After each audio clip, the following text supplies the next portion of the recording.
The judge had just ruled in his favor. Cameras flashed, lawyers smiled, and my husband looked untouchable. Everyone thought the story was over. I did too. But exactly 1 hour later, my phone vibrated, the doors swung open, and my brother walked in with a calm look that made my stomach drop. That was the moment everything began to fall apart. Before I tell you what happened next, do me a favor. If you believe truth always finds its way out, like this video and subscribe now. This isn't just a story about money or courtrooms. It's about betrayal, silence, and the moment I learned who was really standing beside me. Before everything broke, I was just a woman who believed in love more than power. I grew up in a home where respect mattered more than money and loyalty came before everything else. My family didn't have much, but we had each other. I was raised to speak with honesty, walk with pride, and never forget where I came from. I carried that with me into every room I entered, even the ones filled with people who saw me as less. When I met my husband, I didn't meet a billionaire. I met a man who made me feel seen. He listened when I spoke. He laughed easily. He told me my strength was beautiful, not intimidating. Back then, his success felt like something we were building together, not something that stood between us. I believed love could grow anywhere, even in places shaped by money and influence. Marriage changed the air around us. The world suddenly watched everything I did. Strangers judged my voice, my clothes, my confidence. I learned quickly that being a black woman beside a powerful man meant I had to be twice as graceful and half as loud. I smiled through uncomfortable comments and swallowed moments that didn't sit right, telling myself that love required patience. Behind closed doors, I started adjusting myself without realizing it. I softened my words. I ignored small hurts. I convinced myself that distance was just stress, and silence was just exhaustion. I kept telling myself that strong women hold families together, even when it hurts. I didn't see that I was slowly disappearing to make room for his comfort. His family was polite in public, but cold in private. I was welcomed, but never fully accepted.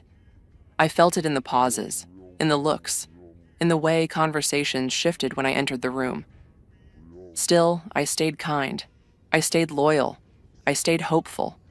I believed that if I loved hard enough, I would earn my place. Looking back now, I understand something I couldn't see then. I wasn't weak. I was trusting. I wasn't blind. I was hopeful. And before everything shattered, I truly believed that love, honesty, and commitment would be enough to protect me. From the outside, our marriage looked perfect. People saw the expensive homes, the quiet smiles, the way he held my hand in public like he was proud. Magazines called us a power couple. Strangers told me how lucky I was. What they never saw was how lonely it felt to stand beside someone who was slowly pulling away from me. At home, the warmth faded. Conversations became shorter. His phone was always face down. When I asked simple questions, I was told I was overthinking. When I shared my feelings, I was met with silence or impatience. I started choosing my words carefully, afraid that honesty would turn into another argument. Love began to feel like something I had to earn instead of something we shared. Money changed everything. Decisions were made without me. Plans were announced, not discussed. If I disagreed, I was reminded how much he carried on his shoulders, how stressful his world was. My opinions were treated like interruptions. Slowly, I learned that my role wasn't to question, but to support quietly. And I hated myself a little for accepting that. The control wasn't loud or obvious. It came wrapped in concern. He told me what was best for me, what was safe, what would look right. I let him choose for me more than I should have. I told myself it was partnership, but deep down, I knew it felt like erasing parts of myself to keep the peace. His family only made it worse. They smiled in public and judged in private. I felt their eyes on me, measuring, comparing, waiting for me to fail. I heard the whispers, the subtle insults dressed up as jokes. And every time I felt small, I reminded myself that I was his wife, that he would protect me. But he never did. The distance between us grew quietly. Nights passed without conversation. Laughter disappeared. Affection became rare and forced. I found myself missing the man I married while sharing a bed with a stranger. Still, I stayed. I told myself marriage wasn't supposed to be easy. I believed endurance meant strength. What I didn't understand then was that love should never make you feel invisible. And behind those closed doors, I was fading, piece by piece, while pretending everything was fine. I didn't catch him in a dramatic moment. No lipstick on a collar, no late-night confession. The betrayal came quietly, the way truth often does when it's been hiding too long. A message left open on a screen, a name I didn't recognize, but a tone I knew didn't belong to business. My chest tightened, not because I was surprised, but because something inside me had already known. When I asked him about it, he didn't panic. He didn't apologize. He smiled like I was being unreasonable. He told me I was imagining things, that I was tired, emotional, insecure. He said my doubts were hurting him. And somehow, in that moment, I found myself apologizing for asking a question I had every right to ask. The truth came in pieces after that. Small details that didn't add up. Late nights that stretched into mornings. Sudden trips that made no sense. Familiar names showing up where they didn't belong. And the worst part wasn't just that he was cheating. It was who he was cheating with. Someone close enough to smile in my face. Someone who knew my home, my marriage, my silence.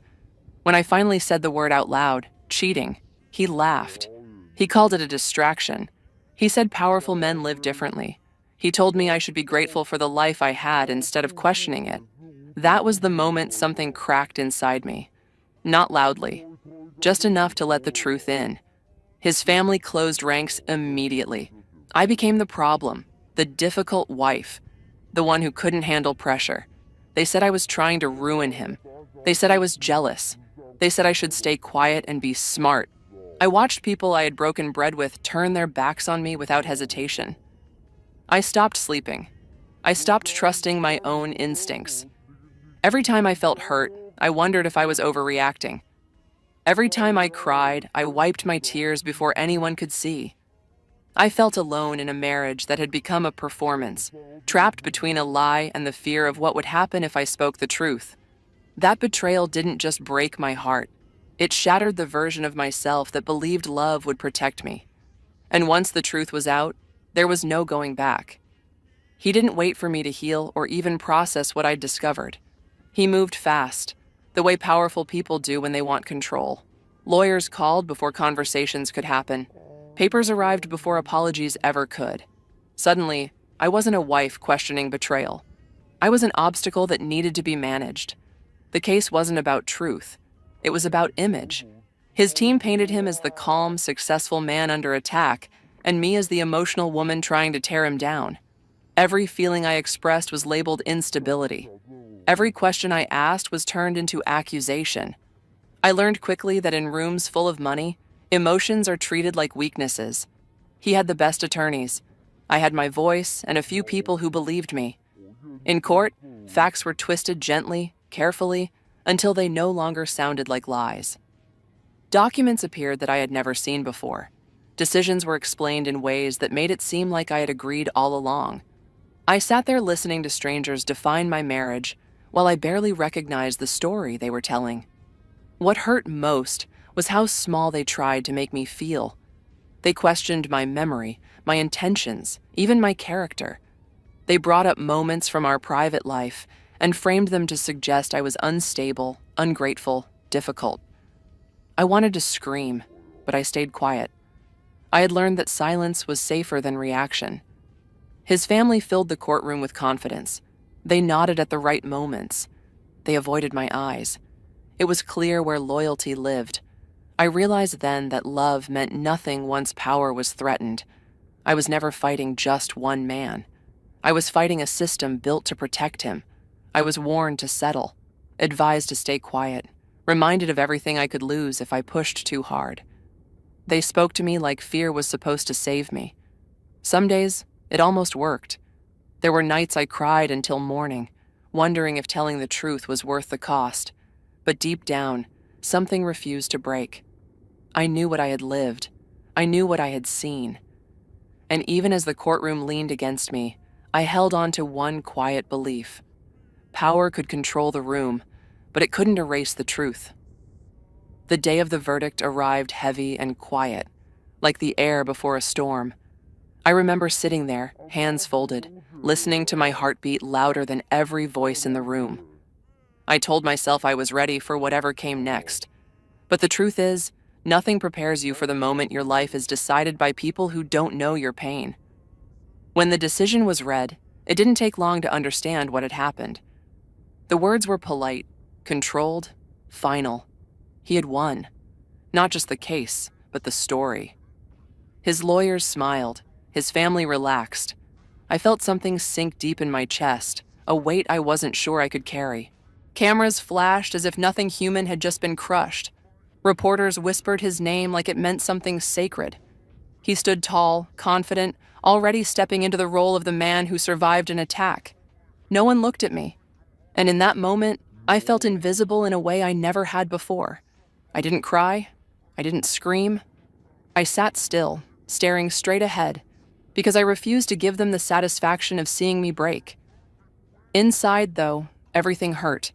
I felt embarrassed for believing the truth would matter more than influence. I felt foolish for thinking love had ever protected me. Mostly, I felt tired.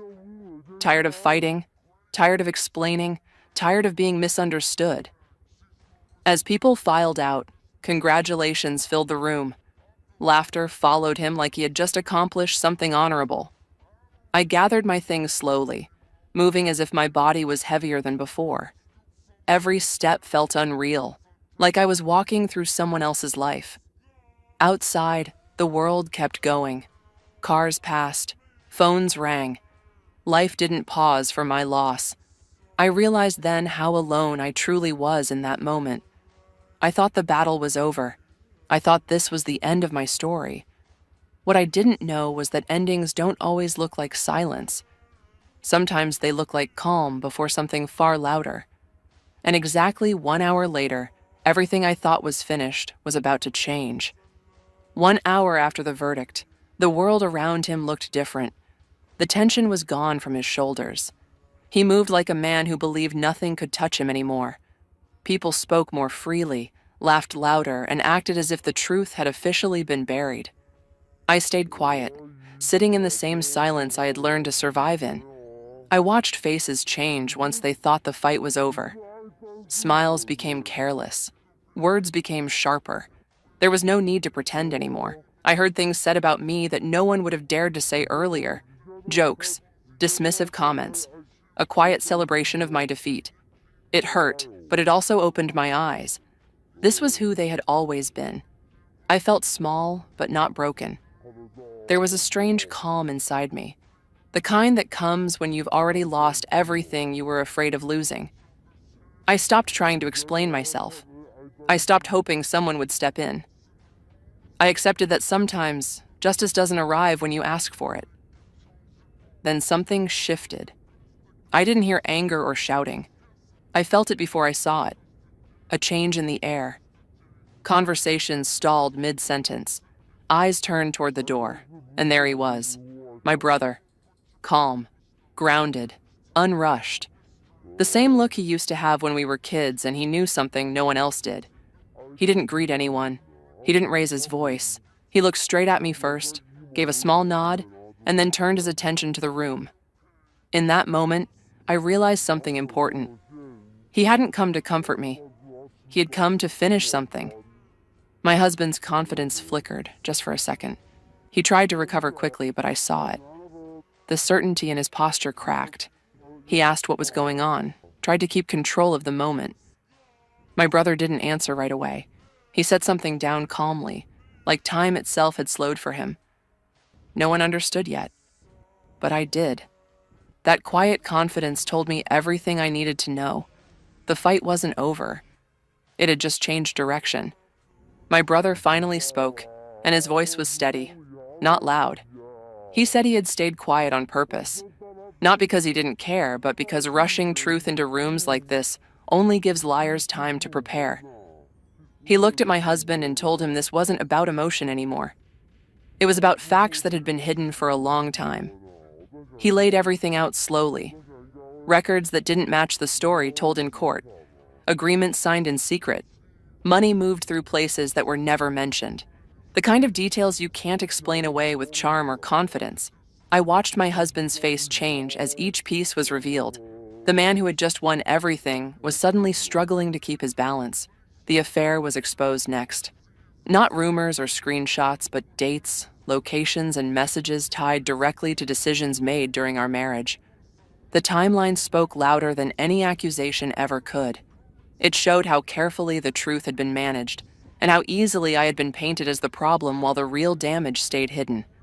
The room grew quiet in a way I had never experienced before. Not awkward silence, fear.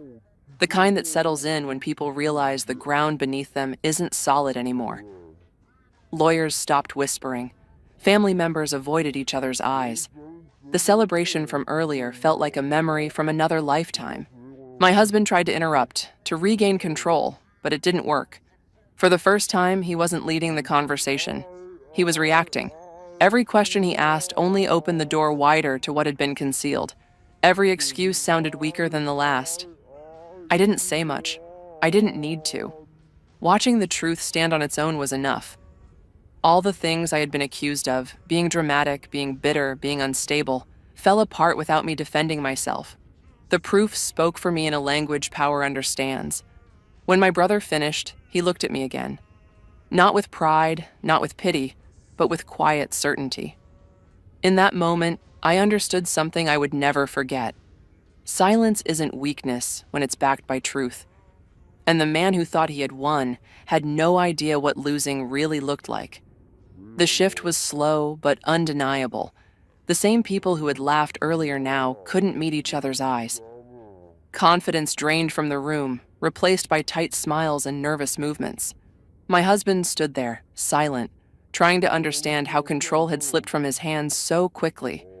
The man who had just been celebrated was now surrounded by questions he couldn't answer. His family, so loud before, suddenly had nothing to say. The looks they once gave me, the judgment, the quiet superiority, were gone. In their place was discomfort, fear. They realized they had backed the wrong version of the story, and for the first time, they understood that silence doesn't always mean defeat. I felt something unexpected rise inside me. Not joy, not revenge, relief.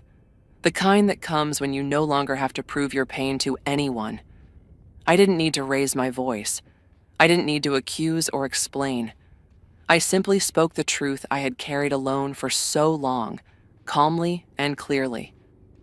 Every word landed heavier than anger ever could. My husband tried to speak, to regain control, but his words fell flat. The authority he once carried no longer worked. People interrupted him. They asked questions he wasn't prepared for. He looked around for support and found none.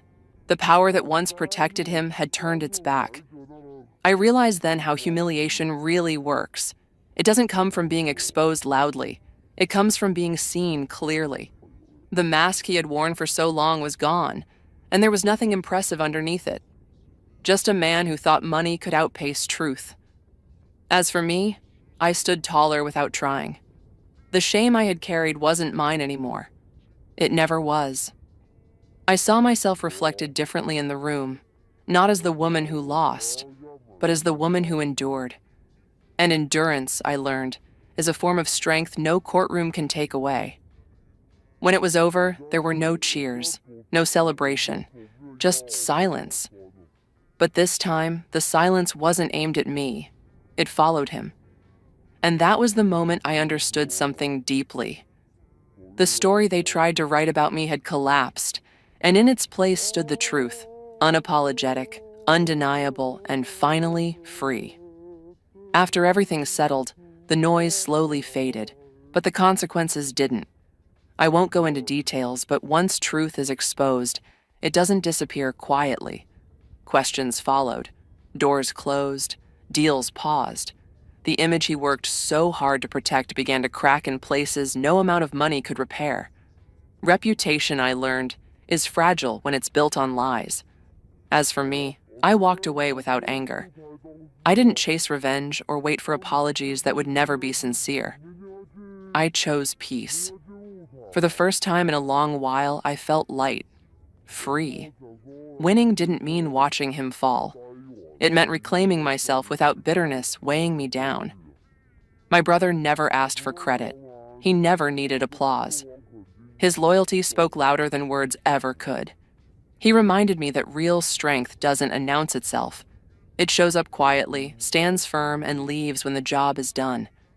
In him, I saw the family bond I had nearly forgotten, one rooted in protection, not power. My family came back together in a way that felt healing. No wealth, no titles, just people who loved me without conditions. That grounded me more than any courtroom victory ever could. I realized then that I hadn't lost a marriage. I had escaped a lie. If you're listening to this and you feel overlooked, silenced, or doubted, hear me clearly. Silence is not weakness. Sometimes it's strategy. Sometimes it's survival. And sometimes it's strength, waiting for the right moment to speak. Know your worth, even when others try to define it for you. Trust your instincts, even when powerful voices try to drown them out. And never forget who stands behind you when everything else falls away. Now I want to hear from you. What would you have done in my place? Leave a comment and share your thoughts. If you believe truth always finds its way to the surface, like this video, and subscribe for more powerful real-life stories that remind us all, you are never as alone as they want you to believe.